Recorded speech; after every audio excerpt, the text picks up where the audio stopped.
ক্ষীণ একটা ফুট শব্দের পর রিটার আর্তনাদে সংবিৎ ফিরল ওর।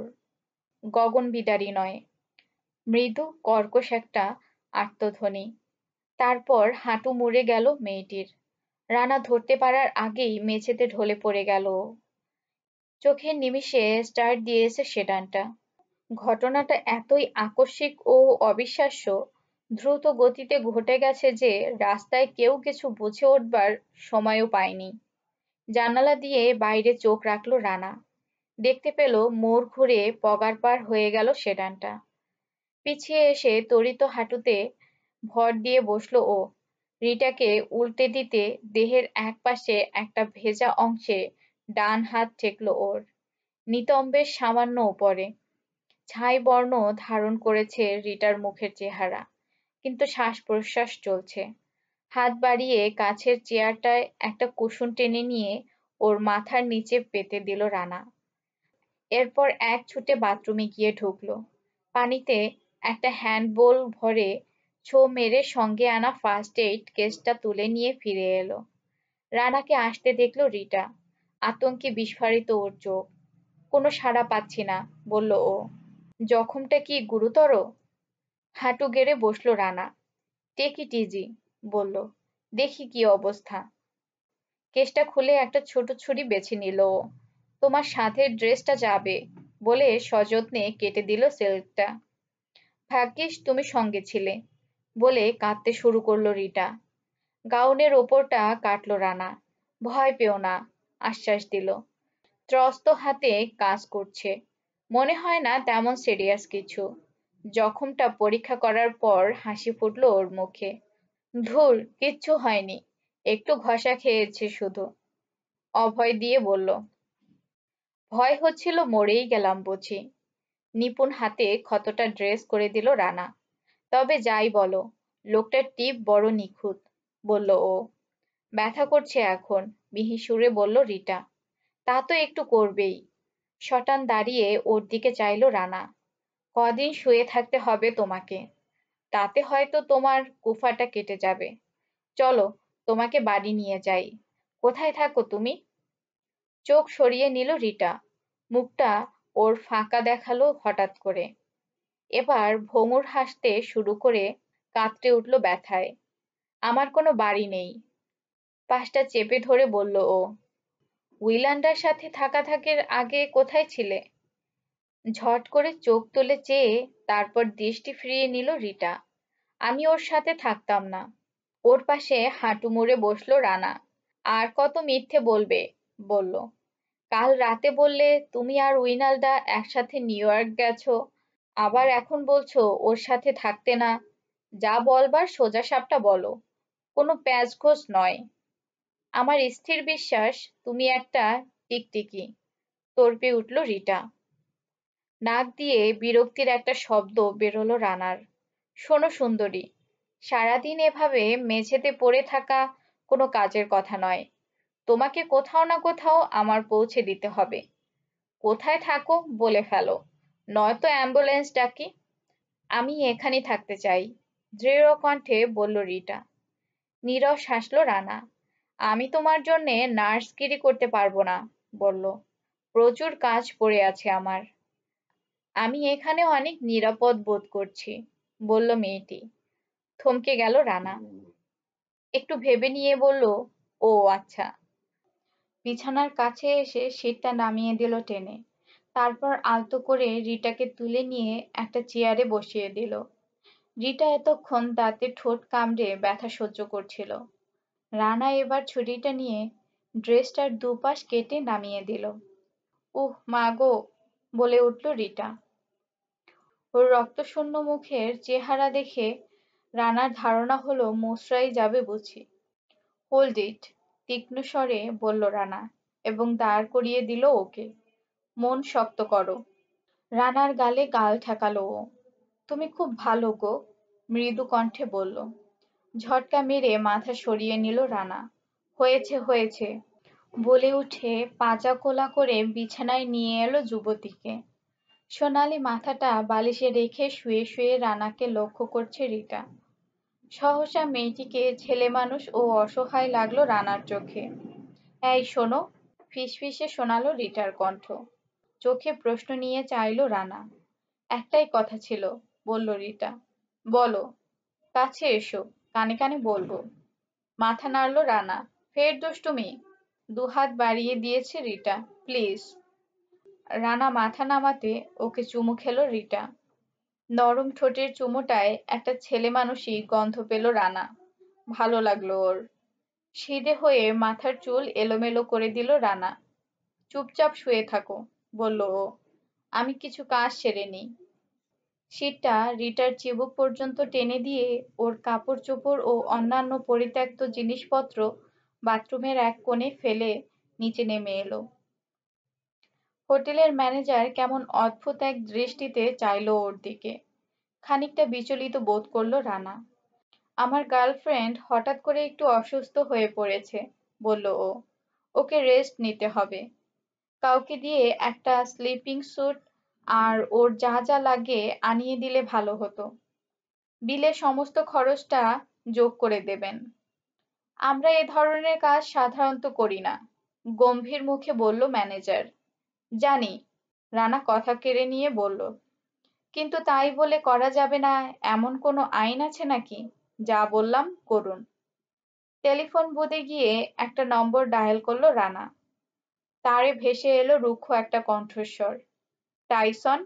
প্রশ্ন করলো রানা। শোনো টাইসন, তোমার জন্যে একটা কাজ আছে। হ্যাঁ, ঠিক তুমি যেমনটা খুঁজছিলে। পিস্তলটা নিয়ে শিগগিরই আমার হোটেলে চলে এসো। বাড়ি গিয়ে 2 আঙুল রাই অর্ডার দিল ও। এত সব উত্তেজনার পর প্রাণটা আনচান করছে একটা ড্রিঙ্কের জন্যে। টাইসনের জন্যে অপেক্ষার ফাঁকে একটা ভাবনা খেললো মাথায়। ওয়ালেটটা বের করলো ও। ওটা খুলতে ভ্রু কুঁচকে উঠল ওর। আরে, আজব তো, আনমনে বলল রানা। ওয়ালেটের ডান দিকে সমস্ত টাকা পয়সা ও কাগজপত্র, অথচ স্পষ্ট মনে আছে গতকাল কিছু ডানে কিছু বায়ে এভাবে রাখা ছিল। কাগজগুলো খুঁটিয়ে খুঁটিয়ে দেখলো ও, টাকা গুনলো। যদ্দূর মনে পড়ছে কিছুই খোয়া যায়নি। ও আচ্ছা, আত্মগতভাবে বলল রানা। ব্লন্ডির ছবিটা ওখানে থাকার কথা, কিন্তু নেই। ওয়ালেটটা আরো একবার সযত্নে পরীক্ষা করলো ও। নিশ্চিত হলো নেই ওটা। ওয়ালেটটা পকেটে পুরল চিন্তামগ্ন রানা এবং শেষ করলো রাইটুকু। ঘুমের মধ্যে কেউ যদি এসে না থাকে, রিটা ছাড়া আর কেউ, তাহলে ফটোটার জন্যে বেশি দূর যেতে হবে না। মরিস রেনার নামে আর পার পাবে না ও, এটা নিশ্চিত। রিটা কিংবা আর যেই হোক ওর লাইসেন্স পেপার দেখে ফেলেছে। রিটার কাছ থেকে এই মুহূর্তে হাজার চেষ্টা করেও কিছু জানা যাবে না। সে ভান করবে ভয়ানক কষ্ট পাচ্ছে এবং ব্যাপারটার ইতি ঘটবে সেখানেই। অগত্যা বসে বসে টাইসনের জন্য অপেক্ষা করতে লাগলো রানা। হার পাবে জানলে কুকুরের চোখে যে দৃষ্টি ফুটে ওঠে, ঠিক তাই নিয়ে বাড়ি প্রবেশ করলো শ্রীমান টাইসন। বিবর্ণ গ্রে স্যুট পরনে তার, মাথায় তেল চিটচিটে হালকা ফেল্ট হ্যাট। বাটন হোলে শোভাবর্ধন করছে ওর একটা লাল টকটকে গোলাপ। ওটা ওখানেই জন্মেছে কিনা নিজের অজান্তেই ভাবতে লেগেছে আবিষ্কার করলো রানা। হাতের চেটোয় মুখ মুছে সারিবদ্ধ বোতলের দিকে হাসি মাখা লোলুপ দৃষ্টিতে চেয়ে রয়েছে টাইসন। বড়সড় একটা বিয়ার আনিয়ে ঘরের দূর কোণে টাইসনকে নিয়ে এলো রানা। ওরা বসলে পর বলল রানা, শোনো দোস্ত, আমার একটা কাজ করে দেবে? বইচি ফলের মতন চোখ দুটো মেলে চাইল টাইসন। বুঝলাম না, বলল। খুশি হয়ে করবে এরকম ছোট্ট একটা কাজ আছে। কাজটা তেমন কিছুই না, কিন্তু তার জন্যে $200 পাবে। তুমি চাইলে আমার সাথে চলে আসতে পারো, কিন্তু সেক্ষেত্রে রোহাসকে টাটা দিয়ে আসতে হবে। তুমি আর ওর হয়ে কাজ করছো না? রানা মাথা নাড়ল, না বলল। ওর কারবারটা পছন্দ হয়নি আমার, বড্ড দুর্গন্ধ। মাথা দোলালো টাইসন।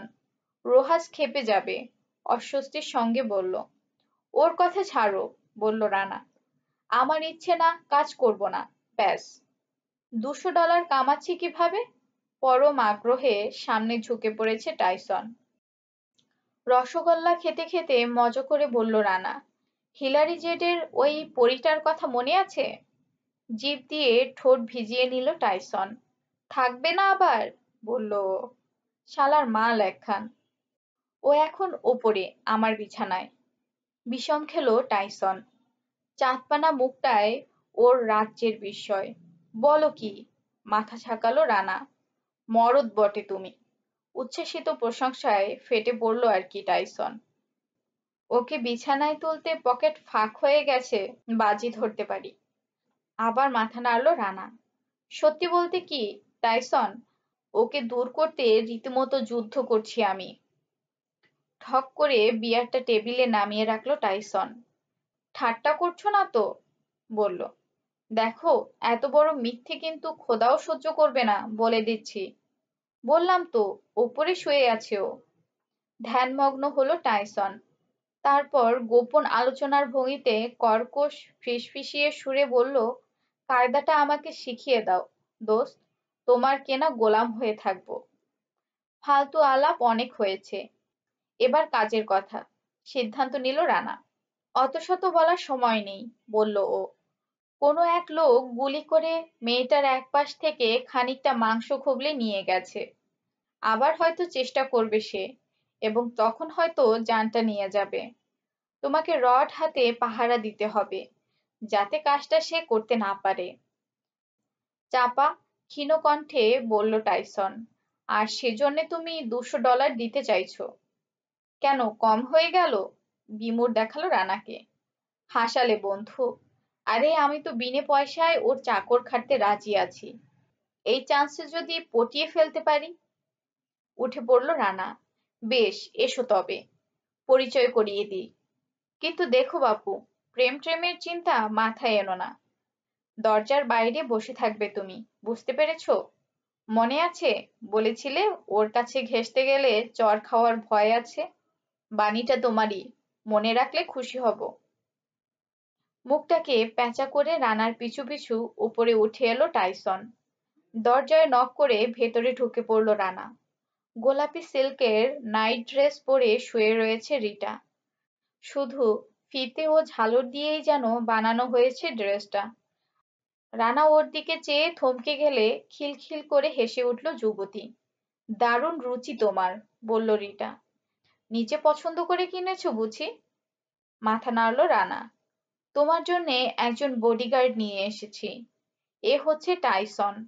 বদলোকদের দূরে সরিয়ে রাখবে ও। হতবিহ্বল দৃষ্টিতে টাইসনের আপাদমস্তক জরিপ করল রিটা। এ তো নিজেই একটা বদলোক মনে হচ্ছে, বলল ও। এসো টাইসন, একজন অনন্য সাধারণ অপরূপা সুন্দরী ভদ্রমহিলার সঙ্গে পরিচিত হও। দোরগোড়ায় মুখ হাঁ করে দাঁড়িয়ে টাইসন ফ্যাল ফ্যাল করে চেয়ে রয়েছে। সামনে এগিয়ে একটা চেয়ার টেনে প্যাসেজে নিয়ে গেল রানা। ও বাইরে বসে পাহারা দেবে, গম্ভীর সুরে বলল। সেজন্যেই পয়সা দেয়া হচ্ছে ওকে। টাইসনকে ঘর থেকে ঠেলে বের করে নট করলো রানা রিটার উদ্দেশ্যে। হাতের কাজটা সেরেই আসছি আমি, গল্পগুজব হবে কেমন? তারপর মেয়েটি মুখ খুলতে পারার আগেই দরজাটা লাগিয়ে দিল। নাও, শুরু করে দাও, টাইসনকে বলল। ভুলেও ও ঘরে নাক গলাবে না, বোঝা গেছে? সে আর বলতে, মাথা নেড়ে বলল টাইসন। মেয়ে মানুষ তো নয়, আস্ত বিচ্ছু একটা। খোদা, মাথাটা কেমন জানি ঘুরছে আমার। হোটেল থেকে দূরে একটা টেলিফোন বুথে ঢুকে ফেডারেল বিল্ডিং এর নম্বর ডায়াল করলো রানা। খানিক বিলম্বের পর লাইনে এলো হপকিন্স। আমার বোটে বোমটা কি আপনি মেরেছিলেন? প্রথমেই বোমা হামলা চালালো ফেডারেল এজেন্ট। ক্রুদ্ধ শোনালো ওর কণ্ঠস্বর। বাদ দিন তো, বলল রানা। আপনার লোকেরাই সেধে ওটা হজম করেছে। বড্ড সেকেলে ওরা। অথচ এই রোহাস লোকটা যুগের সাথে কি সুন্দর তাল মিলিয়ে চলেছে। দেখবেন, শিগগিরই পয়জন গ্যাস মারছে আপনাদের ওপর। হপকিন্স গর্জে উঠতে বাধা দিল রানা। আমি একটা কালো রঙের প্রকাণ্ড সেডানের খোঁজ করছি। 3টে আর এবং 2টো 8 আছে ওটার লাইসেন্স প্লেটে। খবরটা এক্ষুনি দেয়া কি সম্ভব? অফিসে চলে আসুন আপনি, বলল হপকিন্স। আপনার সঙ্গে অনেক কথা আছে। কাঁধের ওপর দিয়ে বুদের ময়লা কাঁচ ভেদ করে রাস্তার দিকে চাইল রানা। আমি সুতোর ওপর দাঁড়িয়ে খেলছি, বলল ও। আপনার ওখানে আর যাচ্ছি না। পরে না হয় অন্য কোথাও দেখা করব। সেডানটার কি হলো? ধরে থাকুন। বুথের দেয়ালে ঠেস দিয়ে সাদা পেইন্ট ওয়ার্কে হিজিবিজি হস্তাক্ষরে অসংখ্য লেখাগুলো পড়তে লাগলো রানা। হপকিন্স লাইনে এলে বলল ও, শহরটা সাফসুতরো হতে চায়। বুথগুলোর যা দশা করে ছেড়েছেন আপনারা। কথা কেড়ে নিল হপকিন্স। ও নিয়ে আপনার ভাবতে হবে না। আপনার গাড়িটা মনে হচ্ছে পাওয়া গেছে। টনি উইনালদার গাড়ি হওয়া কি সম্ভব? চোখ কুঁচকে ভেবে নিল রানা। হ্যাঁ, সম্ভব। লিস্টিতে আরো অনেক আছে, কিন্তু সেরা বাজিটা মনে হচ্ছে উইনালদা।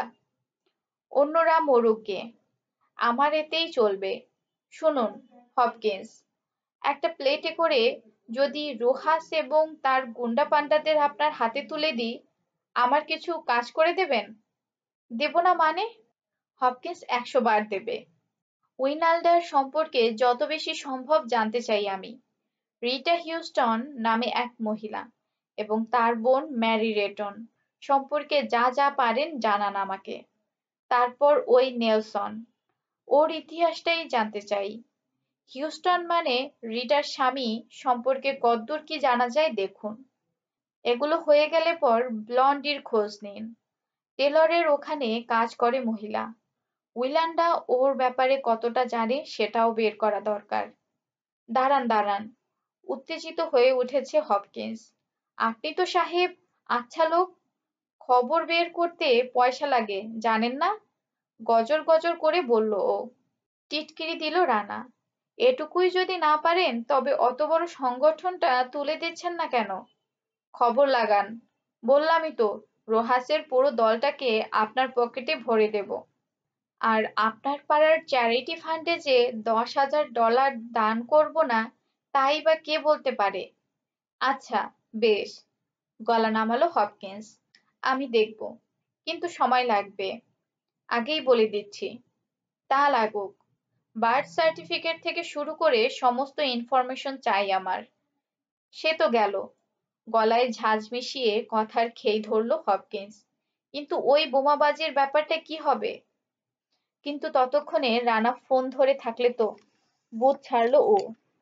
রুমালে হাত মুছে ডুভাল স্ট্রিটের দিকে পা বাড়ালো। হন হন করে হাঁটার ফাঁকে হাজারো চিন্তা ভাবনা মাথা কুটতে লাগলো ওর মাথার ভেতর। তো সেডানের মালিক হচ্ছে উইনালডা। চিন্তার খোরাক জোগায় ব্যাপারটা। গোটা ঘটনার মধ্যে মারাত্মক কোনো অসঙ্গতি অস্বাভাবিকতা না থেকে পারে না। এই রিটা মেয়েটা 5 হাতে টেক্কা দিতে চাইছে। রোহাসের সঙ্গে কি কোনো আঁতাত আছে ওর? মেয়েটার একটা মিথ্যে যখন ধরা পড়েছে, আরো থাকতে অসুবিধে কি? ম্যারি 13 বাঙালির কথা বলেছিল কেন?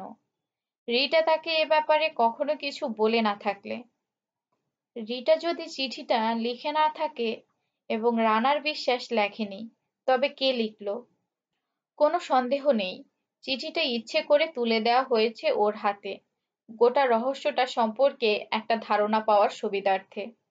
রহস্যের কিনারা করুক রানা, চিঠির লেখিকা তাই চেয়েছে। হাতের লেখাটা মেয়েলি।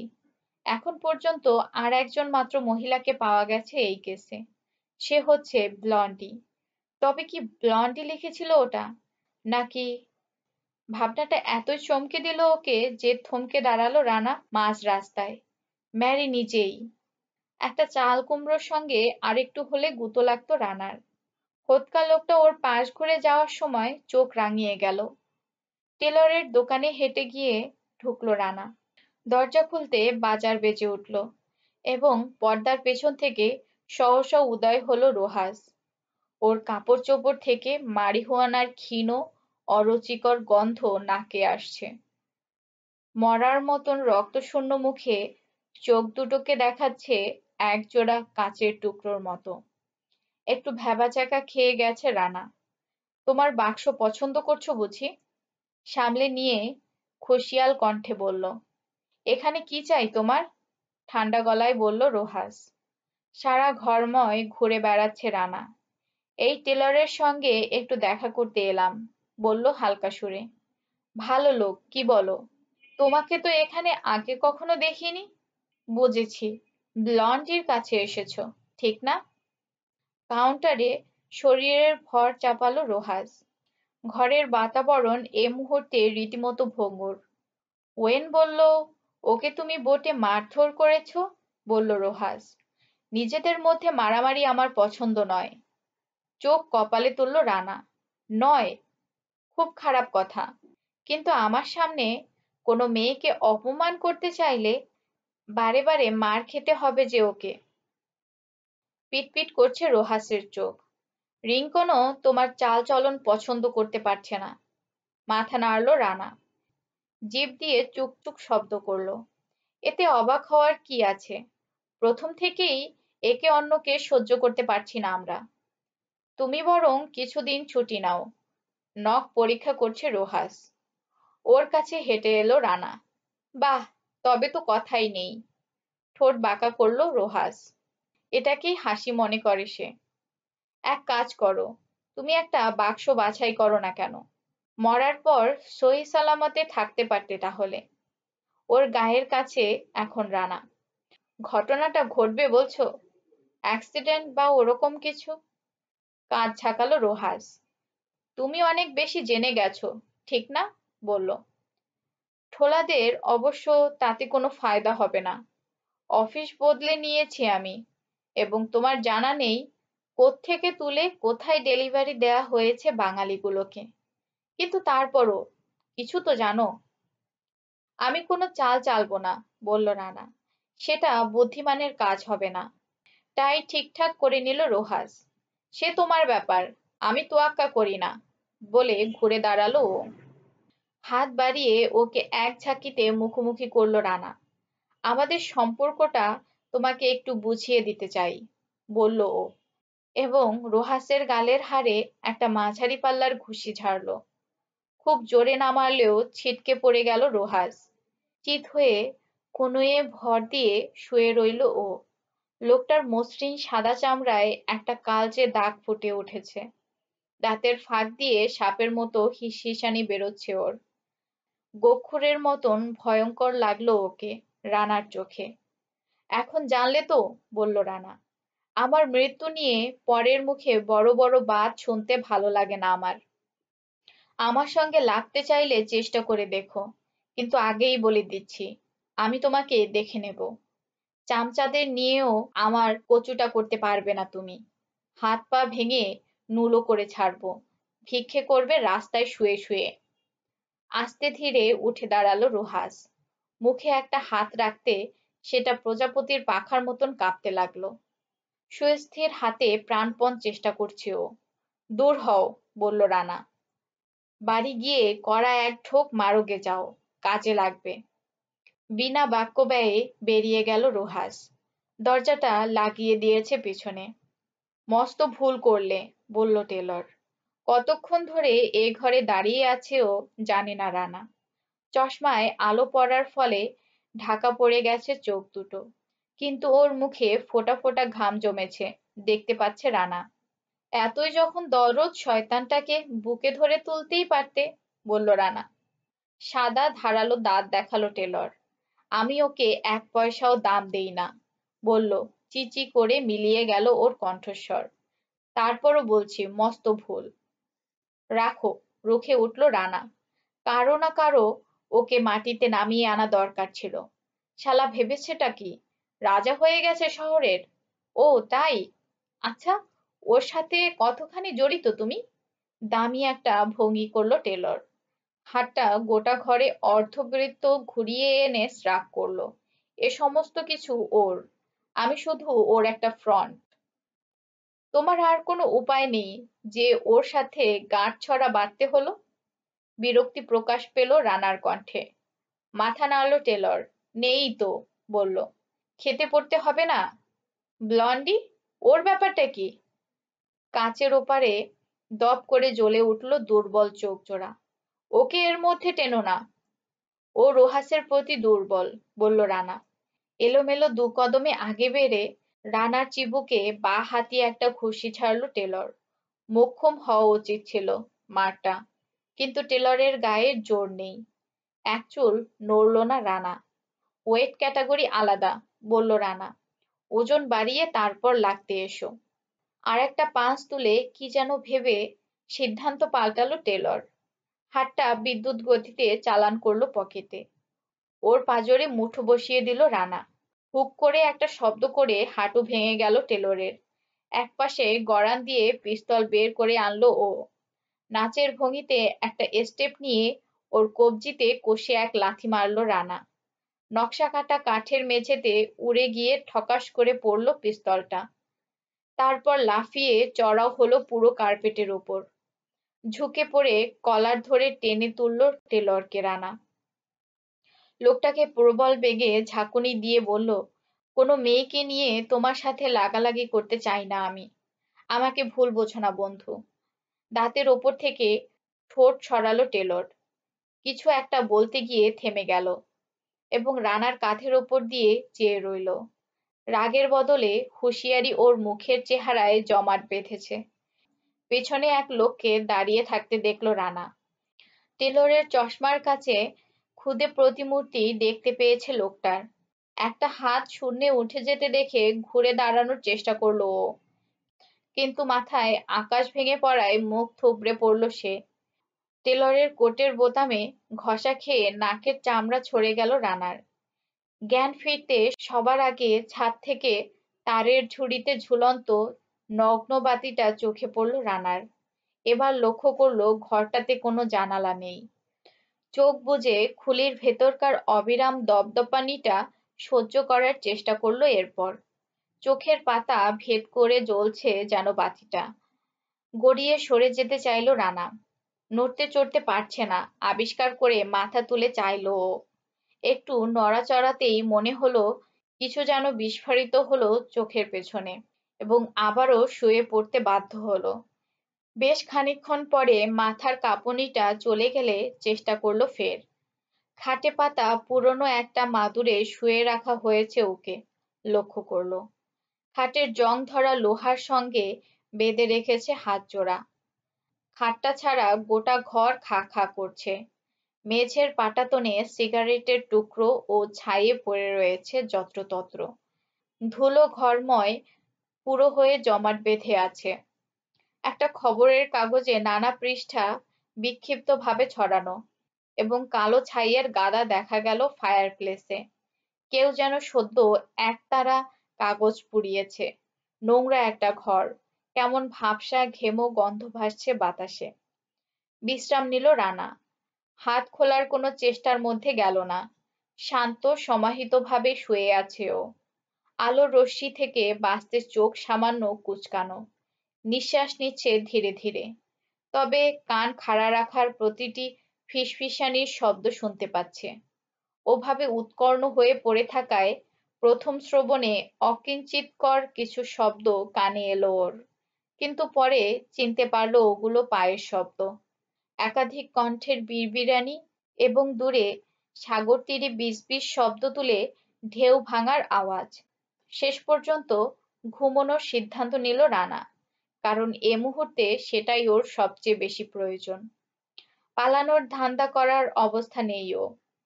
সময় জ্ঞান সম্পূর্ণ হারিয়ে বসেছে রানা। ফলে সজাগ যখন হলো শুধু একটু জানলো খাসা ঘুমিয়েছে, কারণ শরীরটা এখন বেশ ঝরঝরে লাগছে ওর। মাথায় ভোঁতা যন্ত্রণাটা সত্ত্বেও অখুশি নয় ও। খুলির ভেতরকার ঘুরপাক অনুভূতিটা তো গেছে। দরজার বাইরে প্যাসেজে কার যেন পদশব্দ পেয়ে আসলে ঘুমটা ভেঙেছে ওর। চাবি ঘুরিয়ে দরজা লাথি মেরে খোলা হলো শুনতে পেল ও। চোখ বুজল রানা। দর্শন প্রার্থীদের প্রতি আগ্রহী হওয়ার সময় এখনো আসেনি। কে একজন হেঁটে এলো ওর কাছে। বাতিটা আর ওর মাঝখানে এসে দাঁড়াতে চোখের ওপর থেকে স্বস্তিটা দূর হলো। দীর্ঘ নীরবতা। তারপর একটা খোঁত শব্দের পর আবারও লোকটার অত্যাচার শুরু হলো। পায়ের আওয়াজটা চলে গেল দরজার কাছাকাছি। চোখ মেলে তাকালো রানা। বেটে চৌকো একটা পিঠ ও দুটো ছোট ছোট ঠ্যাং দেখে লোকটা সম্পর্কে কোনো ধারণা পেল না ও, কিন্তু ঘন কালো তেল চকচকে চুল ও কফি রঙা চামড়া দেখে আন্দাজ করে নিল হয়তো কিউবান হবে আগন্তুক। বুক ভরে শ্বাস টেনে হাতের কাজ চালু করে দিল রানা। কষে বেঁধেছে হাত দুটো ওরা, কিন্তু ছাড়ানো অসম্ভব মনে হলো না ওর। হাত দুটো পেছনে নিয়ে হ্যাঁচকা টান দিল ও। দাঁতে কাটছে নিচের ঠোঁট, কিন্তু চোখে অন্ধকার দেখতে শুরু করায় ক্ষান্ত হলো রানা। নিশার পড়ে রইল, অল্প অল্প হাঁপাচ্ছে। অল্প বাতাস যেটুকু যা আসছে দরজার ওপারের আড়কাঠ দিয়ে। ঘরের ভেতরটা অসম্ভব গুমোট আর বদ্ধ। পিঠে সেঁটে যাচ্ছে শার্টটা। রানা ঘেমে ওঠায়। কবজি দুটো আস্তে আস্তে এপাশ ওপাশ নাড়ালো ও। একটু যেন ঢিল পড়েছে বাঁধনে। শুধু যদি মাথার ব্যথাটা না থাকতো, মনে মনে বলল রানা। টান মেরে হাত মোচড়ালো আবারও। ডান হাতটা ঘেমে ভিজে থাকায় একটু একটু করে কর্ডের ফাঁক গলে পিছলে বেরিয়ে আসতে লেগেছে, কিন্তু বাঁ হাতটাকে কোনো সাহায্য করতে পারলো না ও। কাজেই তেমনি আটকে পড়ে থাকতে হলো। ধীরে সুস্থে উঠে বসে আঙুল দিয়ে আলতো স্পর্শ করলো ও মাথাটা। মাথার পেছনটা থকথকে নরম মতো, কিন্তু কোনো ফোলা ভাব বা জখম নেই। ম্লান হাসলো রানা। তারপর শরীর বাঁকিয়ে বাঁ হাতের বাঁধনটা পরীক্ষা করলো। খাটের নিচে এমন ভাবে বেঁধেছে যে অনুভব করা যায়, দেখা যায় না। অনেক চেষ্টা করেও গিঁটটাকে বাগে আনতে পারল না ও। অগত্যা শুয়ে পড়ে নিজের কপালকে অভিশাপ দিতে লাগলো। নানা চিন্তা খেলছে রানার মাথায়। কে মারলো ওকে পেছন থেকে? রোহাস নাকি অন্য কেউ?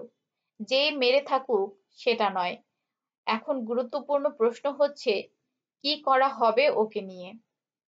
বিছানায় আবার উঠে বসে মেঝেতে পা নামিয়ে আনলো রানা। টলমল পায়ে সিধে হলো এবার। বাঁ হাতের কারণে পুরোপুরি সোজা হতে পারছে না ও। দাঁড়ানোর ফলে হাতুড়ি পড়ল যেন মাথায়, কিন্তু দরজার দিকে এগোতে কেটে যেতে লাগলো অনুভূতিটা। খাটটাকে নিজের সঙ্গে শেষরে নিয়ে চলছে রানা। দরজায় তালা দেয়া আছে, নিশ্চিত হয়েছে। বিছানাটা আগের জায়গায় ফিরিয়ে এনে দেয়ালে ঠেকিয়ে বসে পড়ল ও। হাতটা মুক্ত করতে হবে যে করেই হোক। শুয়ে পড়ে প্রাণপণে ছেঁড়ার চেষ্টা করতে লাগলো বাঁধনটা। কর্ডে পিছলে যাচ্ছে ওর ঘামে ভেজা আঙুল। কোনো লাভ হচ্ছে না। পায়ের শব্দে সচকিত হলো রানা। ঝটিতে শুয়ে পড়ে কর্ডের ফাঁকে গলিয়ে দিল ডান হাতটা। কাজটা সারা হতে না হতে খুলে গেল দরজা এবং ঘরে প্রবেশ করলো রোহাস। দরজার সামান্য ভেতরে এসে দাঁড়িয়েছে রিংকন আর ওয়েন।